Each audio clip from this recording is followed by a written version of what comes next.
नमस्कार मित्रों, मैं हूं अशोक वर्मा। टीवी 20 न्यूज पर फटाफट खबरों के लिए बने रहिए हमारे साथ। आजमगढ़ जिले में जीजा को घर छोड़ने जा रहे उसके 2 सालों ने नगर के बाईपास के ज्योति निकेतन के समीप गोली मारकर गंभीर रूप से घायल कर दिया और उससे तड़पता छोड़ मौके से भाग गए। राहगीरों की सूचना पर मौके पर पहुंची पुलिस ने घायल युवक को उपचार के लिए जिला चिकित्सालय में भर्ती कराया, जहां उसकी हालत गंभीर देख चिकित्सकों ने हायर सेंटर के लिए रेफर कर दिया है। जौनपुर जिले के रामपुर गांव के रहने वाले संतोष मिश्रा और उसके भाई की गोरखपुर जिले की सिकरीगंज में एक ही घर में ससुराल है। संतोष का अपनी पत्नी को लेकर कुछ विवाद चल रहा था। पत्नी ने मिलने के लिए वह अपनी ससुराल गया हुआ था। बुधवार को संतोष अपने साले ऋषिकेश और जगन्नाथ के साथ अपने घर जौनपुर के लिए स्कॉर्पियो वाहन से निकला।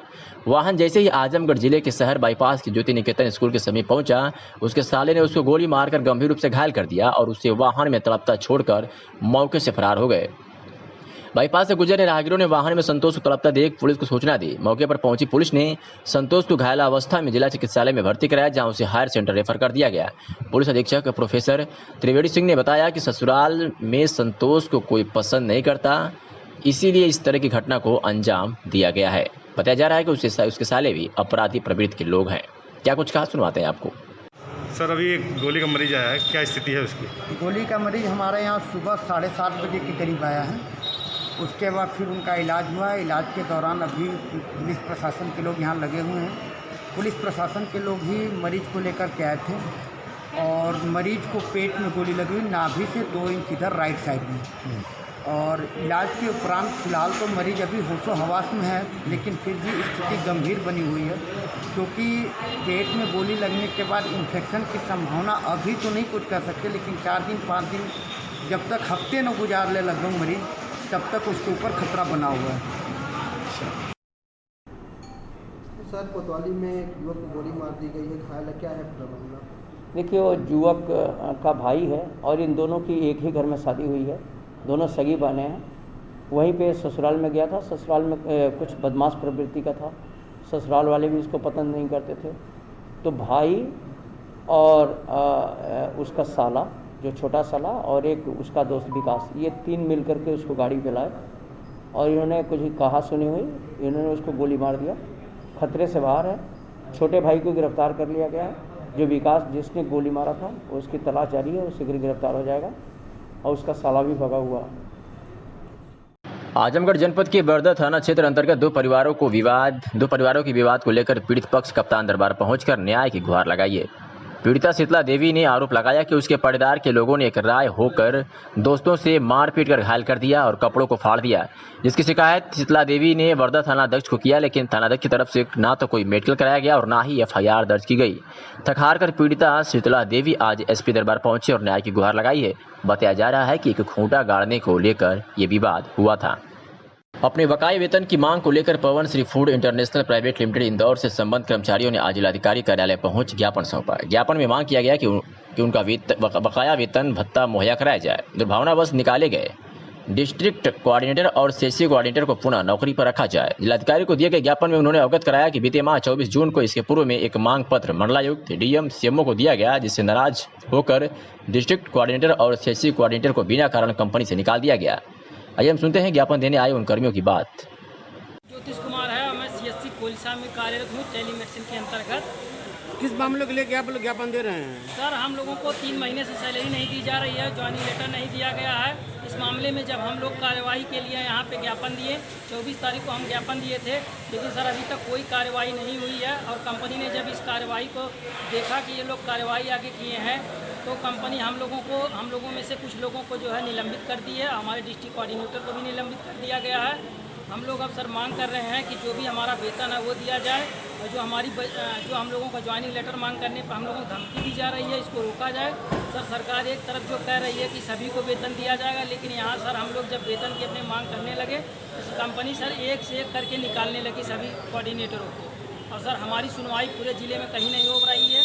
हम आयुक्त जी के यहाँ अपना एप्लीकेशन दे दिए हैं सर 24 तारीख को पिछले महीने में, और अपने जिलाधिकारी महोदय को भी दिए हैं, सीएमओ महोदय को भी दिए हैं। इसके बाद भी अभी तक कोई कार्रवाई नहीं हुई। कंपनी ने कोई संज्ञान नहीं लिया है कि हम लोगों को करना क्या है, और हम लोगों का काम सर बाधित हो रहा है।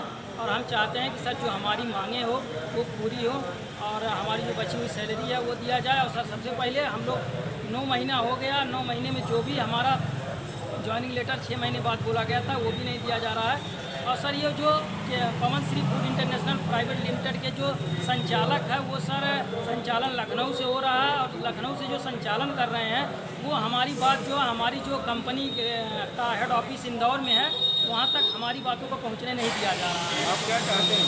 हम सर बस यही चाहते हैं कि हमारी बची हुई वापस मिल जाए, जो भी 3-4 महीने की बची हुई है उसको हमको मिले।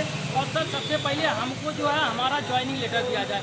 हम सर जिले में 14 CSC किलो हम सभी कार्यरत हैं, जिसमें एक कंप्यूटर ऑपरेटर की पोस्ट है, जिसमें फीमेल कोऑर्डिनेटर हैं, फीमेल कोऑर्डिनेटर स्टाफ नर्स की पोस्ट है, 2 स्टाफ टेलीमेडिसिन को चलाता है। और सर हम लोग इस समय बेरोजगार इधर उधर भटक रहे हैं। हम बस सरकार से मांग कर रहे हैं जो हमारा जो है जल्द से जल्द हम लोगों को सारी सुविधाएं उपलब्ध कराई जाए।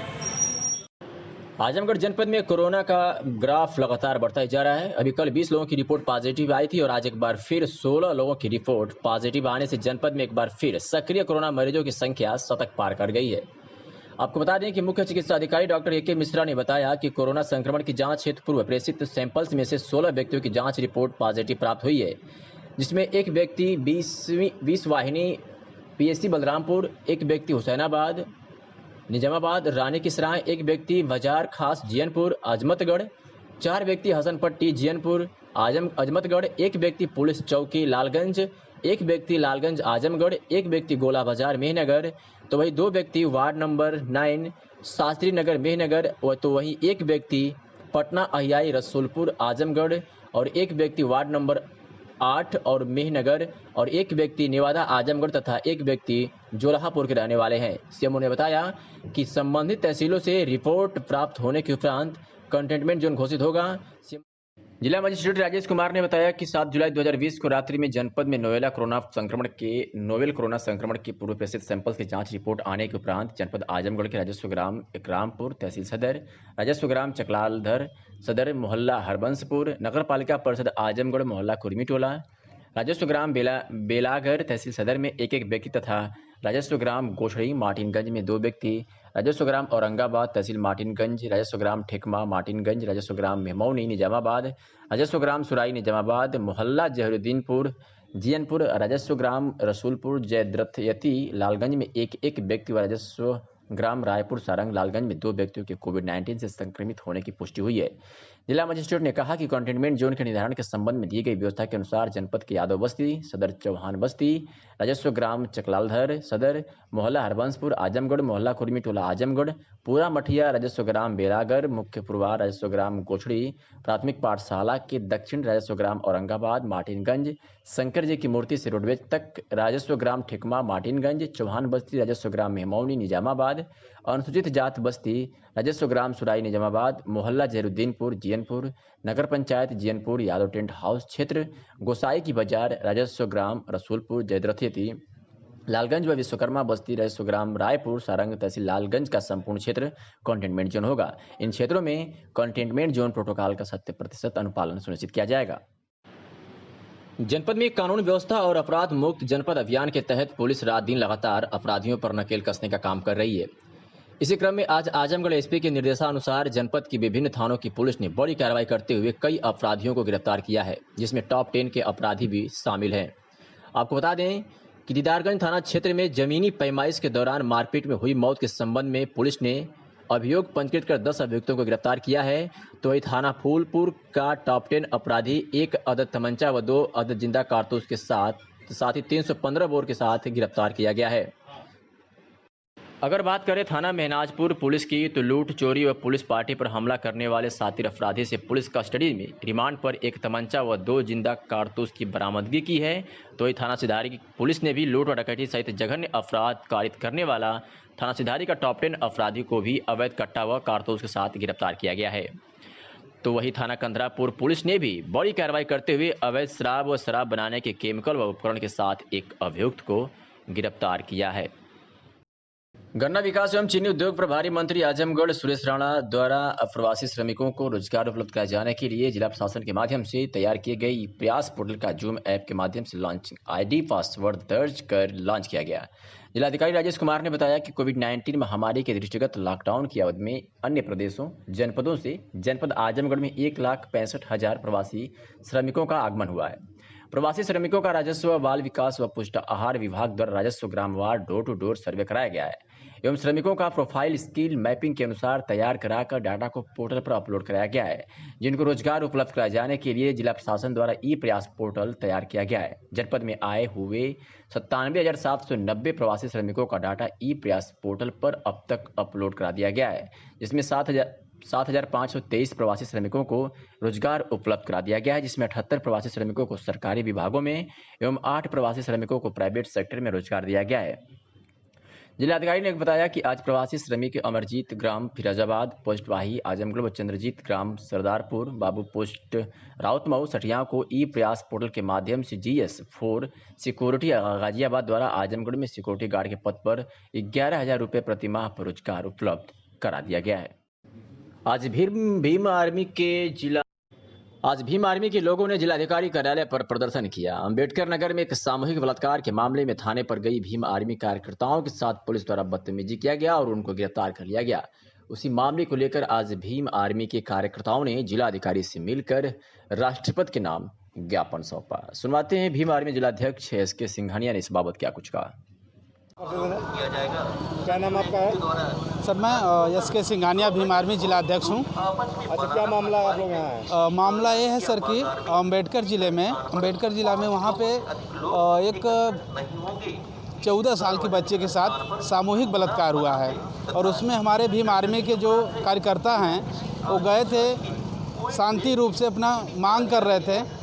उसमें जो प्रशासन उठा के बंद कर दिया है और उस बच्ची को न्याय भी नहीं मिल रहा है। बच्ची अभी हॉस्पिटल में है, ट्रीटमेंट उसका चल रहा है सरकारी अस्पताल में और उसको बंद कर दिए गए हैं। हमारे कार्यकर्ता को वही हम मांग कर रहे हैं कि हमारे कार्यकर्ता को जल्द से जल्द छोड़ा जाए और जो उस पर उचित कार्रवाई की जाए। किसको क्या बनेगा? DM साहब को। कहाँ भेजेंगे? ये राज्यपाल को दिया जाएगा, राष्ट्रपति को दिया जाएगा जी। आजमगढ़ में नगर से सटे 82 स्थित चंद्रिका प्रसाद स्मारक बालिका उच्चतर माध्यमिक बालिका विद्यालय में सोशल डिस्टेंसिंग के साथ सम्मान समारोह का आयोजन बुधवार को किया गया, जिसमें विद्यालय में हाई स्कूल और इंटरमीडिएट के मेधावी छात्राओं को प्रशस्ति पत्र देकर सम्मानित किया गया। इस दौरान ओम प्रकाश श्रीवास्तव ने बताया कि ग्रामीण क्षेत्र में शिक्षा की अलग जगाने के लिए भूपेंद्र श्रीवास्तव द्वारा विद्यालय की जो नींव रखी गई थी, आज उन्हीं के संकल्प पथ पर चलकर विद्यालय परिवार बच्चों को शिक्षित करने के साथ साथ सर्वांगीण विकास किए जाने का क्रम अनवरत जारी है। श्री श्रीवास्तव ने बताया कि हाई स्कूल में 76 व इंटरमीडिएट में 84 बच्चों ने उत्कृष्ट अंकों के साथ विद्यालय का मान बढ़ाया है। उन्होंने आगे बताया कि हाई स्कूल में वंदना यादव 83%, सचिन 78% व गरिमा सिंह 76% अंक अर्जित किए। तो ये इंटरमीडिएट में आकांक्षा मौर्य, सिमरन यादव, अंजू मौर्य, लवली यादव, प्रीतम जिगर ने विद्यालय को गौरवान्वित किया। इस दौरान ओम प्रकाश श्रीवास्तव ने सभी को से कोरोना महामारी के बीच खुद सचेत रहते हुए आमजन को जागरूक रखने की अपील किया। उन्होंने यह भी कहा कि 2 गज की दूरी रखकर ही कोरोना की चैन को तोड़ा जा सकता है, तभी इस वैश्विक महामारी से निजात मिल सकती है। विद्यालय की मैनेजर प्रधानाचार्य नीतू श्रीवास्तव ने उत्तीर्ण सभी छात्र छात्राओं को बधाई देते हुए उनके उज्जवल भविष्य की कामना किया। इस मौके पर सोशल डिस्टेंसिंग के साथ प्रीति श्रीवास्तव, रेणु, सरिता, नीरज यादव, हृदय यादव, विशाल प्रजापति, अशोक प्रजापति आदि शिक्षक शिक्षिकाएँ मौजूद रहे। क्या नाम है आपका? ओम प्रकाश श्रीवास्तव। ये क्या नाम है स्कूल का? चंद्रिका प्रसाद स्मारक बालिका उच्चतर माध्यमिक विद्यालय 82 कंडीशन। क्या कार्यक्रम था? आज कार्यक्रम हुआ जो बच्चे उत्तीर्ण हुए हैं अच्छे नंबरों से विद्यालय के, उनको पारितोषिक और सम्मानित किया गया। साथ ही साथ ये भी कहा गया कि वे कोरोना के संक्रमण को दूर करने के लिए अपने स्तर पर गाँव में भी इसकी जागरूकता को कायम रखें, तथा ये भी कहा गया कि वे विद्यालय की गरिमा को बनाए रखने के लिए कड़ी से कड़ी मेहनत करें और अच्छे नंबरों में आगे चल के पास हों। जिलाधिकारी राजेश कुमार की अध्यक्षता में कलेक्ट्रेट सभागार में मुख्यमंत्री की विकास प्राथमिकता कार्यक्रम माह जून 2020 की प्रगति रिपोर्ट की समीक्षा बैठक संपन्न हुई।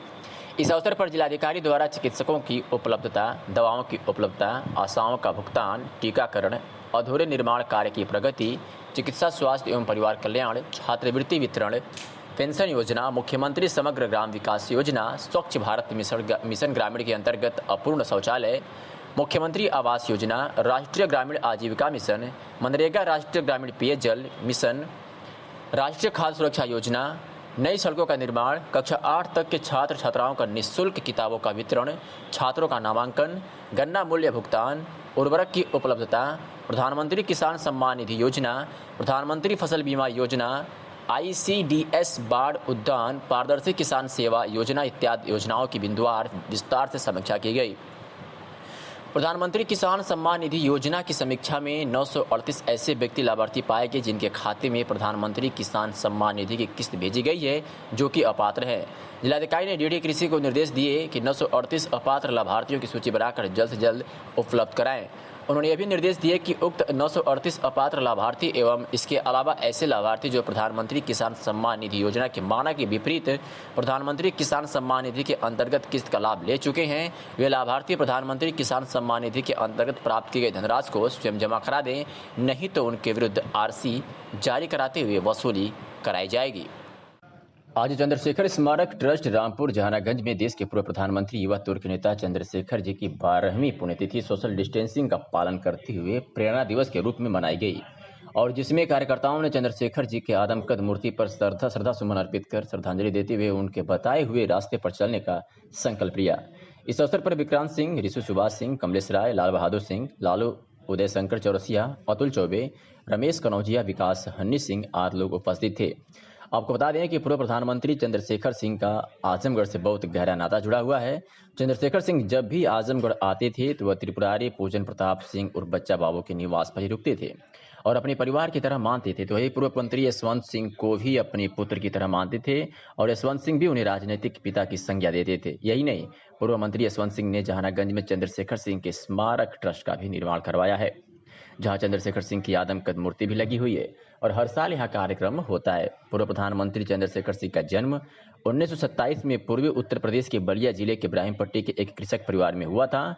इनकी स्कूली शिक्षा भीमपुरा के रामकरण इंटर कॉलेज में हुई। 3 मई 2007 को उनके इस रोग के इलाज हेतु गंभीर अवस्था में अस्पताल में भर्ती किया गया। उनकी अवस्था बिगड़ती गई और आखिर में जुलाई 8 को नई दिल्ली के एक अस्पताल में उनका निधन हो गया। सुमन कुमार सिंह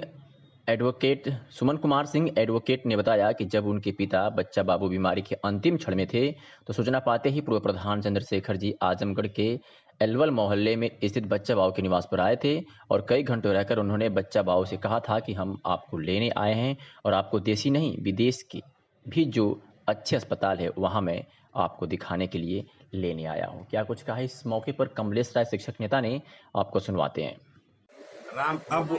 आपसे बोलिए। श्री चंद्रशेखर स्मारक ट्रस्ट रामपुर जहानागंज में देश के पूर्व प्रधानमंत्री युवा तुर्क नेता चंद्रशेखर जी की 12वीं तिथि प्रेरणा दिवस के रूप में मनाई गई। इस अवसर पर कार्यकर्ताओं ने सोशल डिस्टेंसिंग का पालन करते हुए उनकी आदमकद मूर्ति पर श्रद्धा सुमन अर्पित करके श्रद्धांजलि दिया।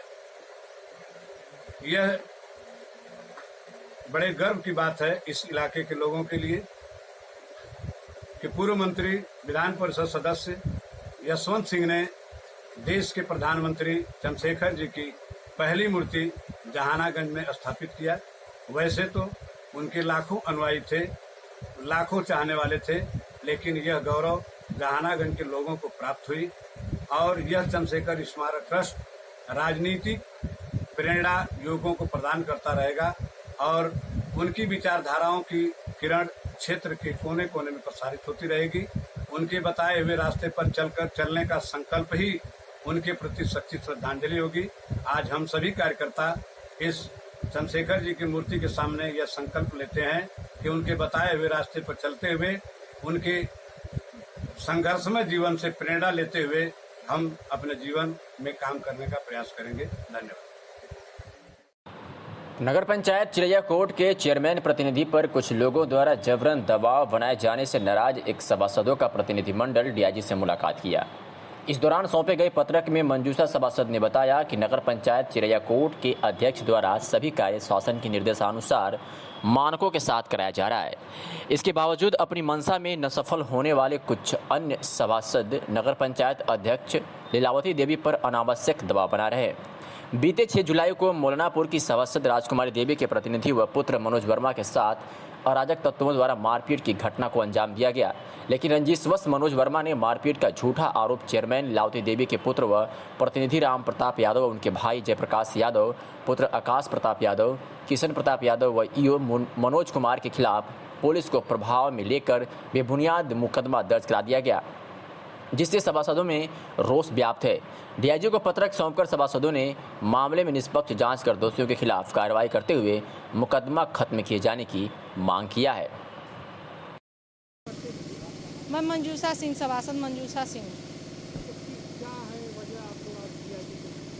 हम लोग, हमारे चेयरमैन साहब, हमारे अधिशासी अधिकारी जो है नगर पंचायत के, उनको गलत तरीके से फंसाया गया है, मुकदमा लगा के गलत धाराएं लगा के फंसाया गया है। इस वजह से हम सोच रहे हैं कि जो भी मामला है उसकी तह तक जाएं सब लोग कार्रवाई के द्वारा, और थोड़ा जांच करके जो भी हो उनको सज़ा मिले और हमारे जो बेगुनाह लोग हैं उनको छोड़ दिया जाए। और सर वो मारपीट का मैटर है। एक तरफ जहां पूरा देश कानपुर में हुई बहुचर्चित पुलिसकर्मियों की हत्या का अफसोस प्रकट कर रहा है, तो वही विकास दुबे की गिरफ्तारी की मांग पूरे देश में जोरों पर है। तो वही आजमगढ़ में हैरत अंगेज मामला सामने आया, जहां एक शख्स पुलिसकर्मियों की हत्या को सही बता रहा है। पुलिस अधीक्षक प्रोफेसर त्रिवेणी सिंह ने घटना का खुलासा करते हुए कहा कि सिदाड़ी थाना क्षेत्र के जनकपुर गांव निवासी अविनाश पांडे उर्फ सोनू फेसबुक के माध्यम से विकास दुबे का समर्थन कर पुलिसकर्मियों की हत्या को सही बता रहा था, जिसे आज पुलिस ने गिरफ्तार कर जेल भेज दिया है। सोनू अविनाश ये गिरफ्तार हुआ है। इसने सोशल मीडिया पे, फेसबुक पे ढेर सारे कमेंट्स इसने पोस्ट किए हैं। उस कमेंट में न केवल ये विकास दुबे के कृत्य को सही ठहरा है, बल्कि अनावश्यक रूप से जातिगत और अन्य चीज़ें लिख करके भड़काने की, जनमानस को भड़काने का प्रयास कर रहा है। इसलिए इसको गिरफ्तार किया जाए। क्या कार्रवाई की जा रही है? इसको गिरफ्तार करके जेल भेजा जा रहा है। कंदरापुर थाना पुलिस ने अवैध शराब का धंधा करने वाले विद्यालय प्रबंधक को गिरफ्तार कर उसके पास से लगभग 1.25 लाख रुपए की शराब बरामद की है। पुलिस अधीक्षक प्रोफेसर त्रिवेणी सिंह ने खुलासा करते हुए कहा कि गिरफ्तार आरोपी राकेश यादव ग्राम औरंगाबाद थाना कंदरापुर का रहने वाला है, जिसका डीआरडी बालिका इंटर कॉलेज नाम के विद्यालय का प्रबंधक है। अभियुक्तों को गिरफ्तार करने के बाद जब विद्यालय के कमरे की तलाशी ली गई तो 51 पेटी अवैध शराब, देसी 2 बंडल रैपर, 1 पैकेट ढक्कन, करीब 10 लीटर ओपी स्ट्रीट पानी पीने वाला प्लास्टिक के गैलन में, 1 bundle barcode sticker, 1 alcohol degree मापक यंत्र, 1 पैकेट रुई, 3 पैकेट में कुल 630 प्लास्टिक की खाली शीशे के साथ ही शराब बनाने के उपकरण पुलिस ने बरामद किए। गिरफ्तार अभियुक्त के विरुद्ध आबकारी अधिनियम के तहत मुकदमा दर्ज कर जेल भेज दिया गया है। तो वही अभियुक्त के 2 साथी फरार है, जिनकी पुलिस सरगर्मी से तलाश कर रही है। फरार अभियुक्तों में शिवजन्म निवासी आहोपट्टी व अंगद उर्फ लाला निवासी आखापुर थाना कंदरापुर के निवासी हैं। पुलिस जल्द ही इन्हें गिरफ्तार कर लेगी। ऐसे सुनाते हैं कि पुलिस अधीक्षक प्रोफेसर त्रिवेणी सिंह ने क्या कुछ कहा। ये देखिए, राकेश यादव है, ये इंटर कॉलेज का संचालक है। ये खुद भी इस दारू के धंधे में था। इसके 2-3 और नेटवर्क हैं जिन लोगों ने इसको सप्लाई किया था। जब हमारी पुलिस रेड करने गई तो वहाँ पे बॉटल्स मिले, उसके ढक्कन मिले जिस पे बार कोड लगा हुआ था, प्लस रैपर्स मिले और कुछ केमिकल्स मिले, स्पिरिट मिले जिससे ये तैयार करके उसको बॉटल करके ये अन्य जगहों पे सप्लाई करता था। अब जहाँ जहाँ सप्लाई करता था, इस रैकेट को हम कोशिश करेंगे कि पता चले कि कहाँ कहाँ सप्लाई होता था वहाँ से। और जो 2-3 लोग ये रॉ मटेरियल उसको सप्लाई करते थे, उनकी भी तलाश जारी है। हमें पूरा यकीन है कि शाम तक ये गिरफ्तार हो जाएंगे। कब से व्यापार कर रहा था और कितने लोगों से क्या हुआ? ये काफ़ी दिनों से इस धंधे में लिप्त था। जो इसके 2 मास्टरमाइंड हैं जो बार कोडेड ढक्कन और बॉटल और इस तरह की स्प्रिट सप्लाई करते थे, उनकी तलाश है। शाम तक वो मिल जाएंगे। पूरा रैकेट जो है पता चल जाएगा कि कहाँ से ऑपरेट होता था और कितना बड़ा रैकेट है। क्या इस गैंग का सरगना स्कूल प्रबंधक ही या और कोई? ये स्कूल प्रबंधक ही है, यही सब ऑर्गेनाइज करता था और लोग सप्लाई हैं। आजमगढ़ में कोरोना वायरस से संक्रमित एक महिला ने स्वस्थ बच्चे को जन्म दिया है। यह महिला आजमगढ़ की नहीं बलिया की है। यह महिला कोरोना संक्रमित थी, इसलिए बलिया के डॉक्टरों ने उसे वहां से हटा दिया था। कोरोना संक्रमित होने के नाते वह आजमगढ़ के मेडिकल कॉलेज में 27 जून को भर्ती हुई थी। मेडिकल कॉलेज की डॉक्टरों की टीम ने इस महिला का प्रसव कराया। महिला ने 7-8 जून की रात एक स्वस्थ बच्चे को जन्म दिया है। फिलहाल जच्चा और बच्चा दोनों स्वस्थ हैं। इस महिला को पिछले वर्ष भी एक बच्चा हुआ था, लेकिन वह मृत पैदा हो गया था। इस पूरे मामले में डॉक्टरों की जो टीम लगी रही, उनके नाम है नवीन चौधरी सर्जन, एनेस्थीसिया के डॉक्टर सुभाष बच्चों के डॉक्टर हैं। नजर आपको बता दें कि महिला बलिया जिले की है। हम कोविड-19 प्रोटोकॉल के नाते उस महिला का नाम और पता नहीं बता सकते हैं और ना ही उसकी तस्वीर दिखा सकते हैं।